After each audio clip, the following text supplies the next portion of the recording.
বাড়ির সামনে না, আমার বাড়িতে আমার সিকিউরিটিদের উপরে অ্যাটাক করেছে। ও বিধায়ক ওখানে বসেছিল, ওর উপরে অ্যাটাক করেছে।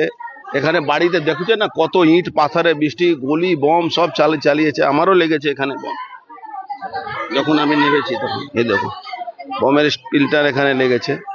ওই নমিত সিং যে আগে NIA কেসে আসামি ছিল, ওই পুরো জেহাদিদেরকে নিয়ে হামলাটা করেছে।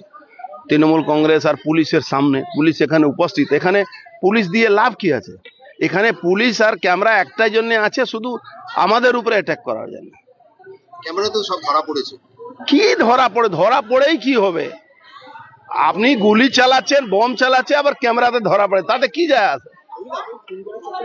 100% খুন করা চক্রান্ত। সকাল সকাল অ্যাটাক কার উপরে কি করে হয়? সকাল সকাল তো মারা যায়নি, অ্যাটাক হয়। সিকিউরিটির বক্সের উপরে দেখছেন না বম গুলি চালিয়েছে। নেতৃত্বকে জানিয়ে কি হবে? লড়াই আমাদের লড়তে হবে, মানুষকে নিয়ে আমাদের লড়াই লড়তে হবে।